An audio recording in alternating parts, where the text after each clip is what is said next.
Hello everyone students, उम्मीद करता हूँ आप लोग अच्छे होंगे। मेरे बच्चों, हम लोग एक्सरसाइज 1.1 के क्वेश्चन लगा रहे हैं बच्चे। ठीक, आज भी हम आपकी इसी एक्सरसाइज के क्वेश्चन लगवाएंगे। देखो बच्चे, ये क्वेश्चन मोस्ट इम्पॉर्टेंट है। ये मोस्ट इम्पॉर्टेंट क्वेश्चन है, हर साल आता है। व्याख्या कीजिए कि ये आपको दिया हुआ है, कह रहे हैं एक अभाज्य संख्या है या अभाज्य संख्या है। मेरे बच्चों, हर साल ये क्वेश्चन आता है। 2 नंबर में कम से कम आएगा, कभी कभी 4 नंबर में भी आता है। ठीक, तो हमको देखो इसमें करना क्या है। ये कह रहे हैं कि ये बता दो, ये जो संख्या है ना, ये भाज्य है या अभाज्य है। ठीक, तो हमको जो दिया हुआ है पहले हम उसको लिखते हैं।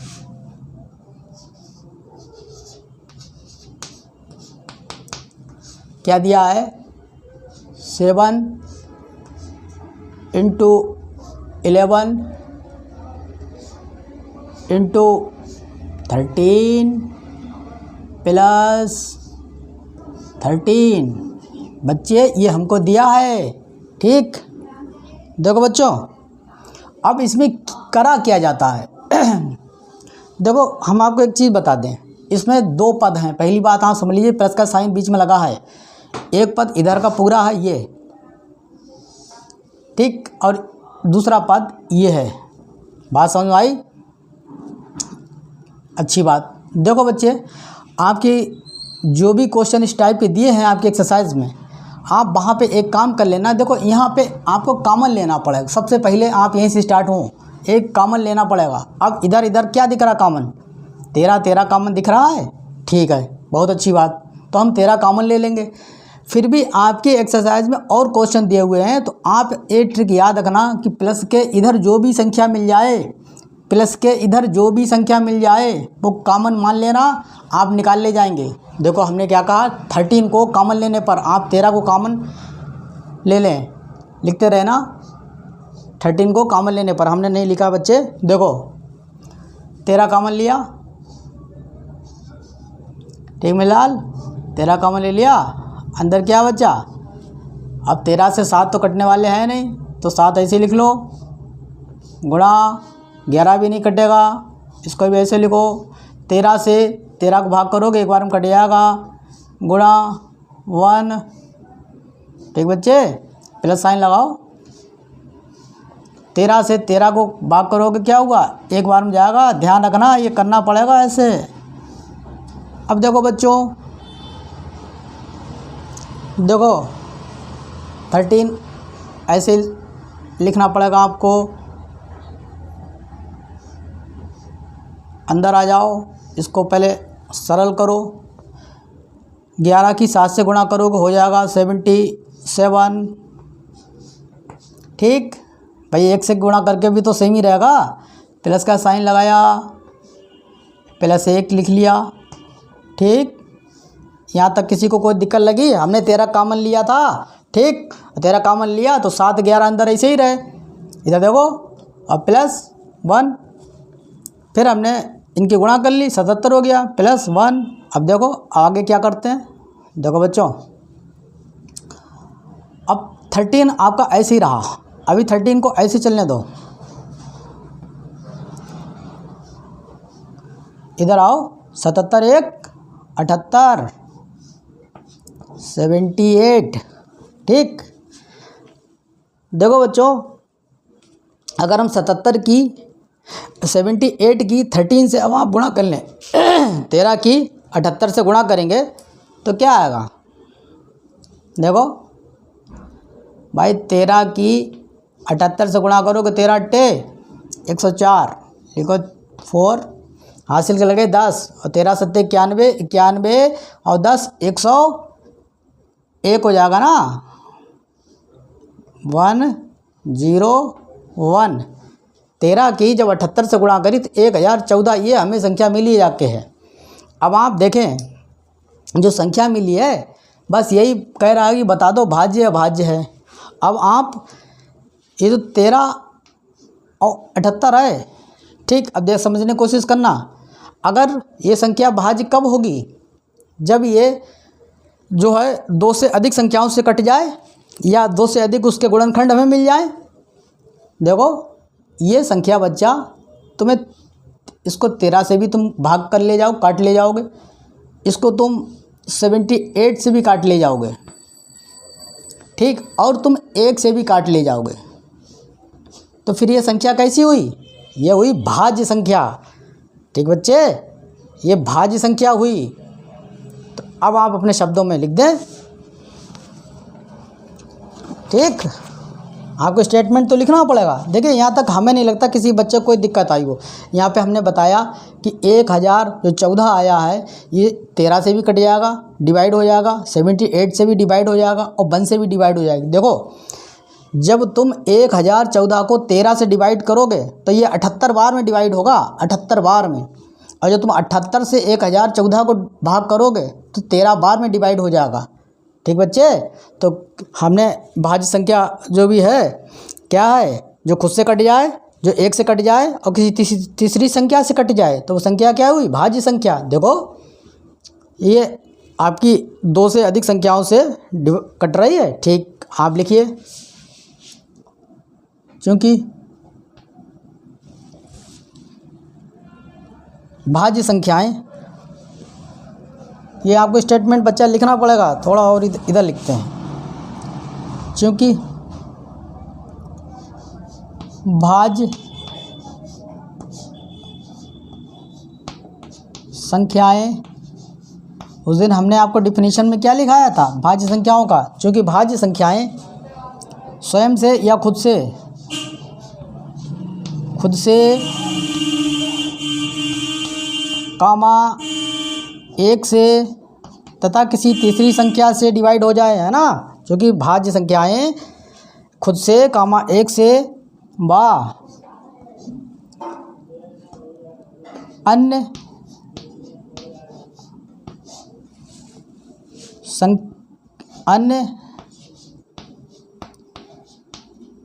संख्या से विभाजित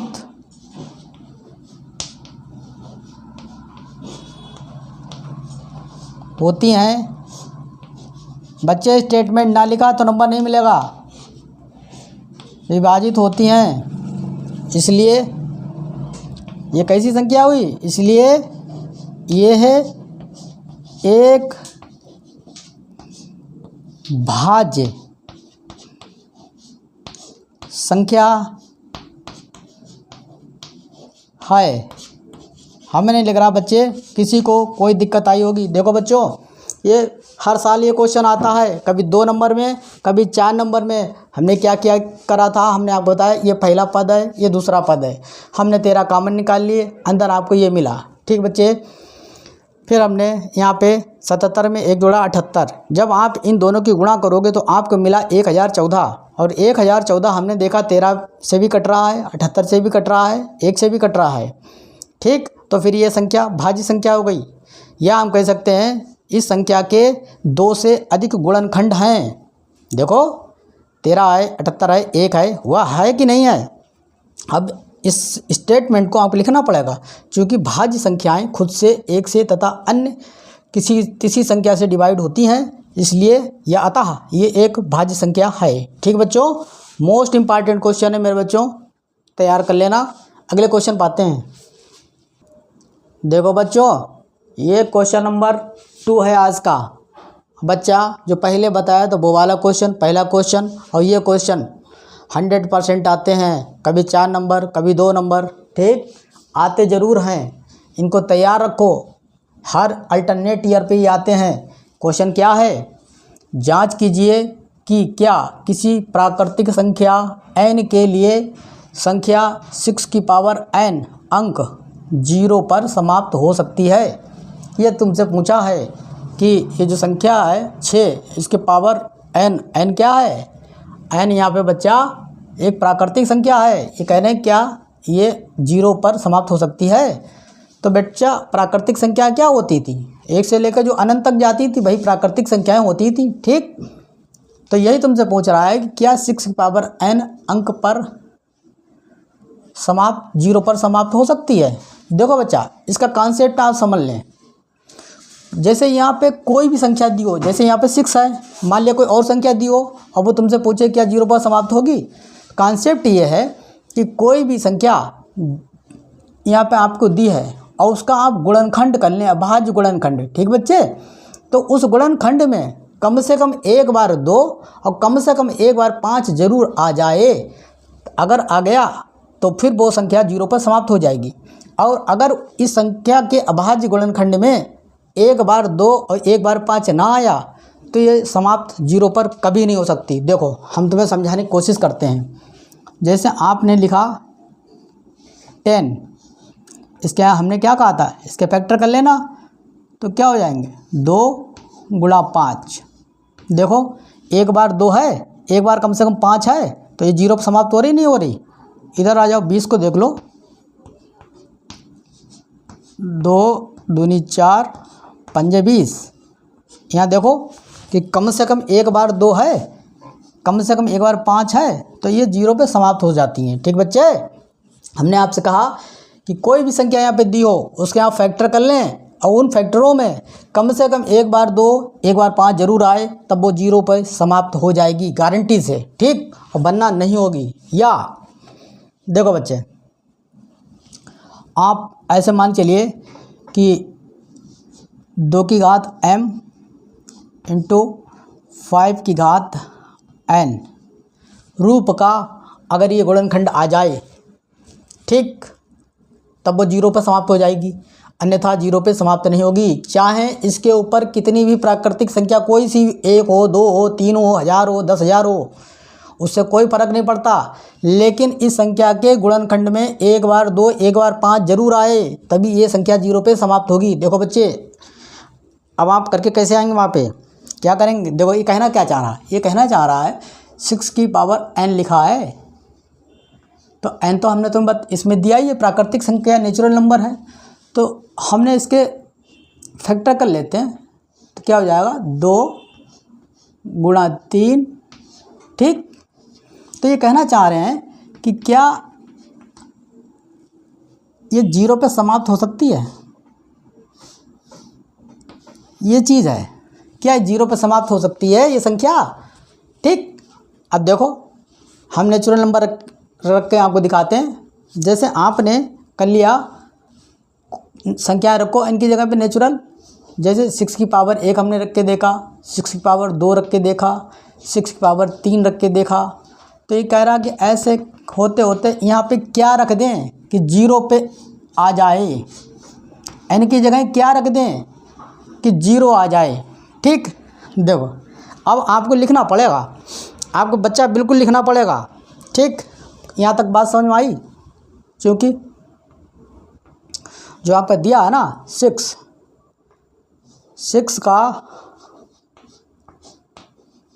बच्चा मोस्ट इम्पॉर्टेंट क्वेश्चन है, अभाज्य 6 का अभाज्य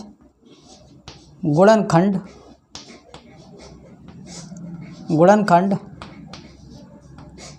ठीक, 2 की पावर m गुणा 5 की पावर n रूप का नहीं है।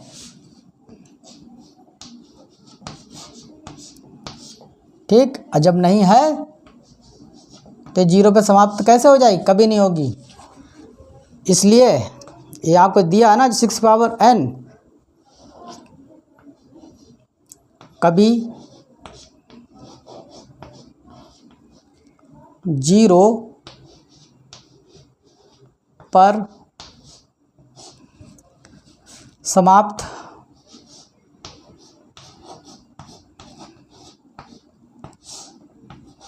नहीं हो सकती। ठीक, कभी समाप्त नहीं हो सकती है। ठीक बच्चे, कहानी समझ में आई? देखो अब तुम 6 का जब तुमने फैक्टर किया था तो यहाँ पे 2 है और 3 है, 5 तो नहीं है। जब 5 नहीं है तो ये 0 पर समाप्त कैसे हो जाएगी? नहीं हो सकती।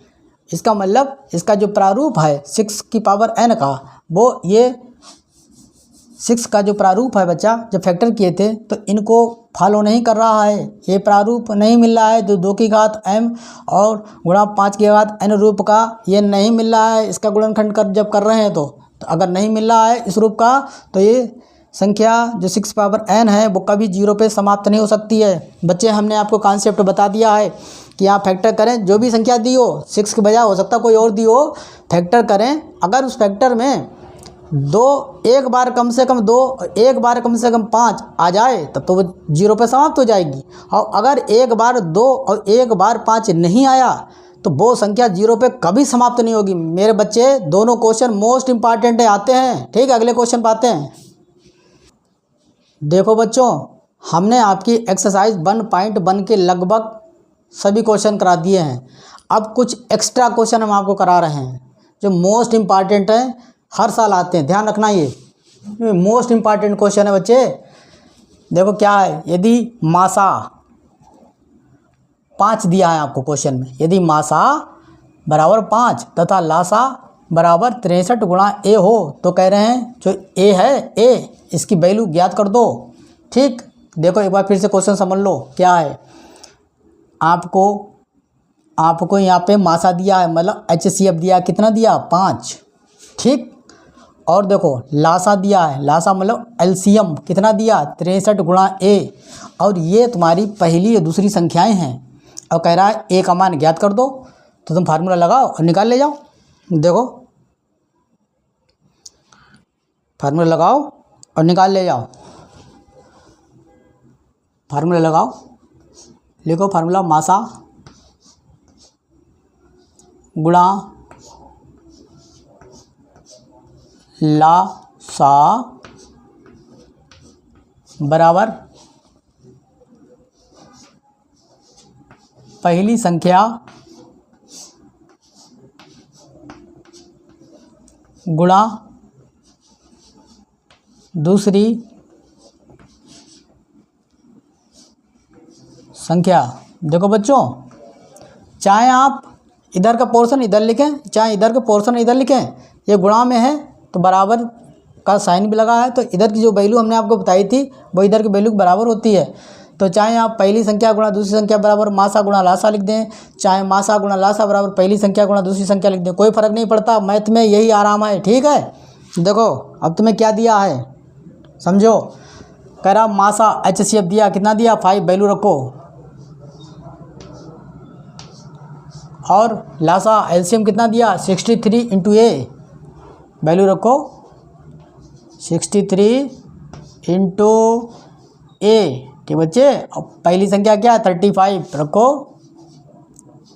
बच्चे ये एक एक नंबर में बहुत क्वेश्चन आते हैं। गुणा दूसरी संख्या क्या 45। ठीक, अब कह रहा है कि एक की वैल्यू बता दो। अब ये गुणा में है इस साइड, इनको बटे में ले आओ, नीचे ले आओ, क्या हो जाएगा ए बराबर, यही से लिखा रहने दो 35 गुणा 45 अपान, ये नीचे ले आओ 5 इंटू 63। अब काटो पीटो। देखो बच्चे, हम पहले 5 से 35 काटते हैं, 5 सत्ते 35, 7 बार में कटा। ठीक, अब 7 से तुम 63 काट लो, 7 नेमा 63। ठीक बच्चे, अब देखो, अब तुम 9 से 45 काट लो तो ऊपर क्या रह गया ये 5। तो ए की वैल्यू क्या मिली, ए बराबर 5। मेरे बच्चे ये क्वेश्चन हर साल लगभग आते हैं। ठीक बच्चे, अगले क्वेश्चन पे आते हैं मेरे बच्चे। देखो ये क्वेश्चन देखो बच्चों, हर साल लगभग आता है। क्या है, यदि संख्याओं ए और बी का मासा 12 है, मतलब HCF इन संख्याओं का 12 दिया है, और फिर कह रहा है इन संख्याओं का जो गुणनफल है वो 3600 है, तब इन संख्याओं का लासा ज्ञात कर दो, मतलब LCM ज्ञात कर दो इन संख्याओं का। ठीक, तो तुम्हें यहाँ से क्या क्या पता है, तुम्हें HCF का मान पता है, मतलब मासा पता 12 है, और तुम्हें संख्याएं जो हैं ए और बी इनका गुणनफल भी तुम्हें पता है 3600 है, और तुमसे कह रहा है कि LCM ज्ञात कर दो। तो बच्चे तुम फार्मूला लगाओ जो हमने दूसरा वाला बताया था। क्या बताया था कि पहली संख्या गुणा दूसरी संख्या बराबर दो संख्याओं का गुणनफल, वो वाला फार्मूला लगाओ, क्वेश्चन सॉल्व हो जाएगा। ये एमसीक्यू टाइप का क्वेश्चन आएगा, ठीक। इसलिए हम शॉर्टकट में लिख रहे हैं आपके लिए। देखो आपको आप लिखें, फार्मूला लगाएं, मासा गुणा लासा, मतलब HCF इंटू LCM बराबर क्या था, दो संख्याओं का गुणनफल। दो संख्याओं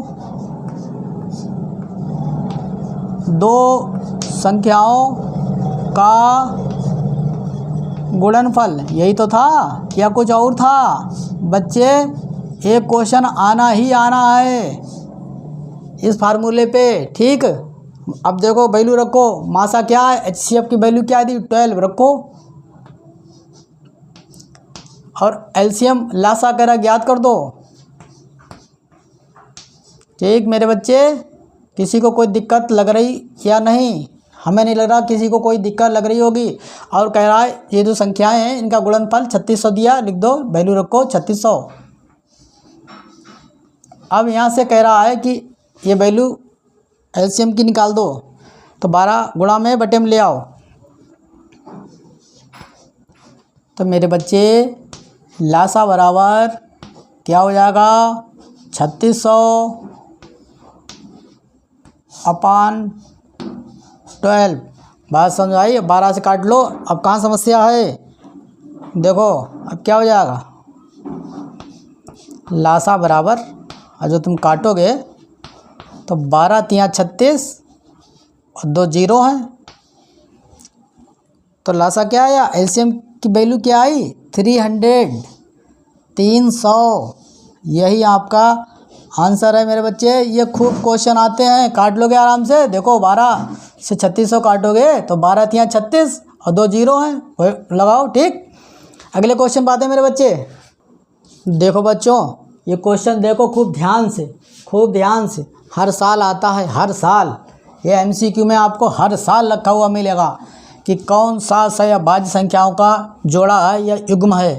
ये आपको MCQ में आएगा और 100% आता है, ठीक। ये 4 विकल्प आप दे रखे हैं आपके लिए और कह रहा है इनमें से बता दो कौन सा विकल्प सही है। तो पहले तो तुम्हें ये समझ लो, हमने तुम्हें बेसिक्स वाली क्लास में क्या सब ये सिखाया था कि सहभाज्य संख्याएं क्या बताई थी।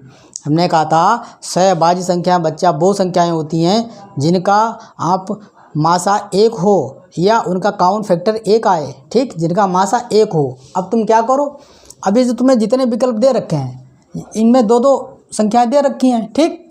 तो इनके आप फैक्टर कर लें और फैक्टर करने के बाद जिसका मासा 1 मिल जाए वही आपका आंसर होगा। देखो ये MCQ है, शॉर्टकट में करा बच्चा, एक एक करके आपको सबको ट्राई करना पड़ेगा, जिसमें मासा 1 मिल जाए वही आपका आंसर है।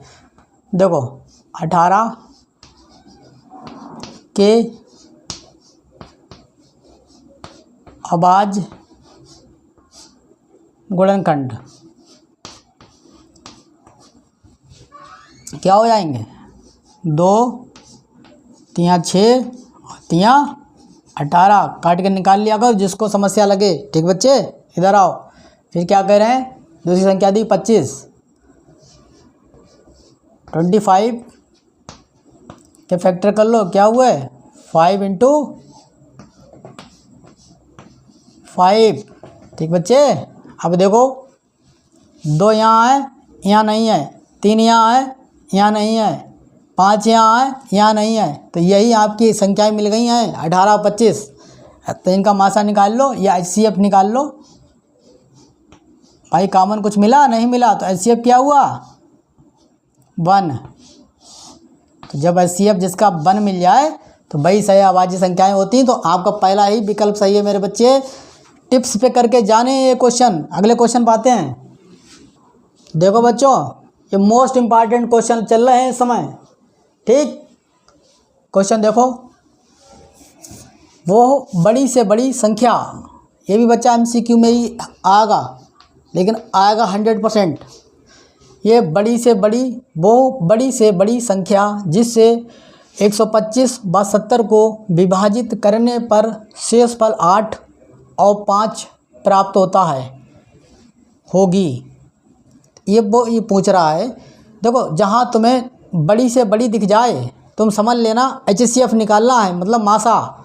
ठीक, तो वो ये तुमसे पूछना चाह रहा है वो बड़ी से बड़ी संख्या इनमें से, देखो विकल्प दे रखे हैं आपको।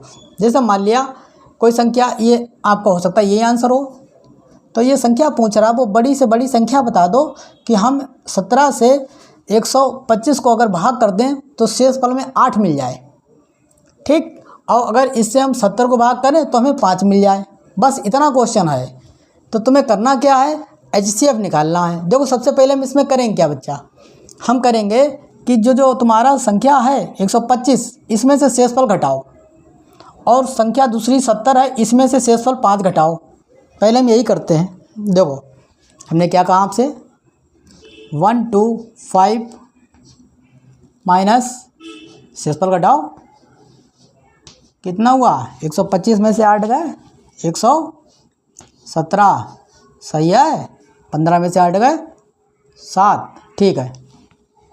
70 में से हमने आपका शेषफल 5 घटाओ, तो 70 माइनस 5 बराबर 65। ठीक बच्चों, अब देखो ये जो संख्याएं आई हैं 117 और 65, ये इनका आप मासा निकाल लें। दिया है बड़ी से बड़ी, ठीक, इनका मासा निकाल लो। 117 का निकालो, 117 का अभाज्य गुणनखंड कर लो। देखो बच्चा, इधर विषम संख्या है तो विषम संख्या से ही जाएगी। जैसे 3 से ट्राई करो पहले, 3 3 9, ठीक। इधर बचा 27, तो 3 से काटोगे तो मिलेगा 39, तो तुमने 3 से काटा, पहले लिखो 3। अब 39 वहाँ बचा था तो 39 को 3 से काट लेना। जब 39 को 3 से काटोगे तो 13 मिलेगा, 13 13 से ही कटेगा। ठीक, आप निकाल लेना, यही आएगा। ठीक, 117 का अभाज्य गुणनखंड हमने कर लिया। वैसे भी देख लो, 3 3 9 और 13 9 117, सही है।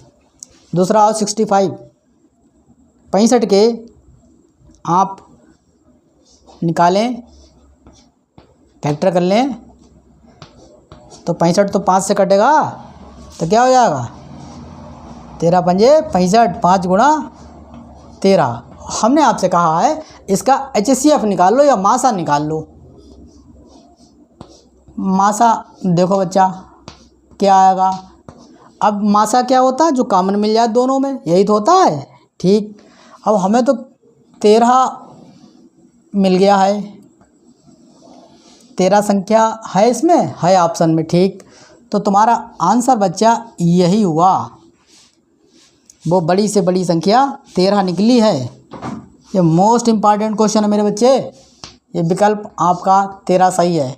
ठीक, अब देखो हम तुम्हें क्वेश्चन का पूरा पोस्टमार्टम करके दिखाते हैं, ये क्वेश्चन क्या कहना चाह रहा है। आंसर हमने आपको निकाल दिया है। ठीक, देखो इन्होंने कहा था कि वो बड़ी से बड़ी संख्या हमने 13 निकाल ली। अब इस संख्या से अगर तुम 125 को भाग करो तो कह रहा शेषफल 8 मिलता था। देखो करके देखो, 13 से जब तुम 125 को भाग करोगे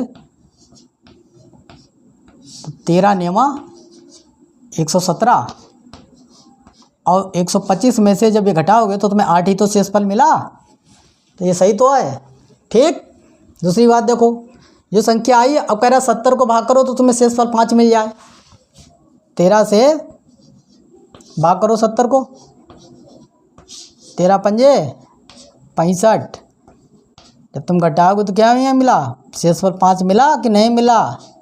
बस ये कहना चाह रहा था बच्चा। ठीक, ये क्वेश्चन यही कहना चाह रहा था। तो मेरे बच्चों देखो, हमने आपको एक्सरसाइज जो है आपकी 1.1 बच्चे कंप्लीट कर दी है। हमने आपको हर तरीके के क्वेश्चन लगवाया, हर वैरायटी आपको लगवाई है। जो भी क्वेश्चन आपके बन सकते हैं एक्सरसाइज 1.1 से हमने आपको कंप्लीट कराए, सब लगवाए सब। ठीक, जो आज भाज्य वाला पूछा गया था संख्या, वो भी आपको क्लियर कर लेना है। 0 पे समाप्त होती है नहीं होती है, वो भी आपको बिल्कुल टिप्स पे कर लेने हैं बच्चे। आपकी एक्सरसाइज 1.1 जो है ना, वो 4 वीडियो में हमने कंप्लीट कर दी है मेरे बच्चे। इससे ज़्यादा सीखने की ज़रूरत नहीं है। 4 वीडियो में आपको 3 नंबर मिलेंगे। देखो, हमने आपको HCF LCM निकालना सिखाए, वहाँ से आएगा, पक्का आएगा, ठीक। और आज की वीडियो में से पक्का जो पहले 2 क्वेश्चन बताए हैं वो आप रेडी रखना, ठीक मेरे बच्चे। और अब हम लोग जब कंप्लीट कर चुके हैं एक्सरसाइज 1.1, देखो बच्चों, हम आपसे बार बार कह रहे हैं, हम केवल NCERT जो न्यू वाली है उसको फॉलो नहीं करेंगे, क्योंकि मेरे बच्चे न्यू NCERT से आपका भला होने वाला नहीं है। उसमें से काफ़ी चीज़ें रिड्यूस कर दी गई हैं, सिलेबस आपका रिड्यूस है काफ़ी, और क्वेश्चन आते हैं वो।